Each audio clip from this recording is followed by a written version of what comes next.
Chapter 17.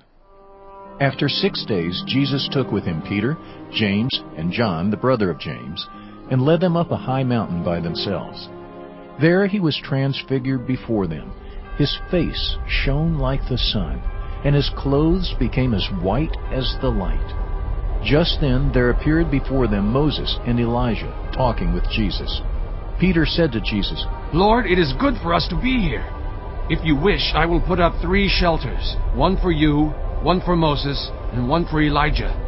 While he was still speaking, a bright cloud covered them, and a voice from the cloud said, "This is my Son, whom I love. With him I am well pleased. Listen to him." When the disciples heard this, they fell face down to the ground, terrified. But Jesus came and touched them. "Get up," he said. "Don't be afraid." When they looked up, they saw no one except Jesus. As they were coming down the mountain, Jesus instructed them, "Don't tell anyone what you have seen until the Son of Man has been raised from the dead." The disciples asked him, "Why then do the teachers of the law say that Elijah must come first?" Jesus replied, "To be sure, Elijah comes and will restore all things. But I tell you, Elijah has already come, and they did not recognize him, but have done to him everything they wished. In the same way, the Son of Man is going to suffer at their hands." Then the disciples understood that he was talking to them about John the Baptist. When they came to the crowd, a man approached Jesus and knelt before him.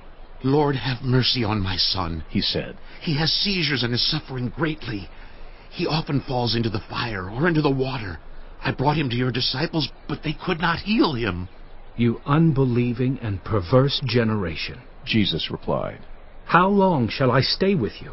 How long shall I put up with you? Bring the boy here to me." Jesus rebuked the demon, and it came out of the boy, and he was healed at that moment. Then the disciples came to Jesus in private and asked, "Why couldn't we drive it out?" He replied, "Because you have so little faith. Truly I tell you, if you have faith as small as a mustard seed, you can say to this mountain, 'Move from here to there,' and it will move. Nothing will be impossible for you." When they came together in Galilee, he said to them, "The Son of Man is going to be delivered into the hands of men.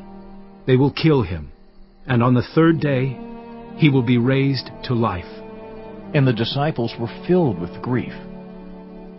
After Jesus and his disciples arrived in Capernaum, the collectors of the 2 drachma temple tax came to Peter and asked, "Doesn't your teacher pay the temple tax?"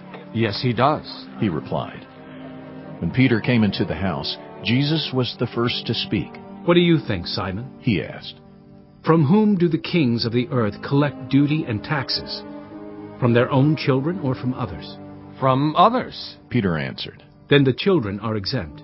Jesus said to him, But so that we may not cause offense, go to the lake and throw out your line.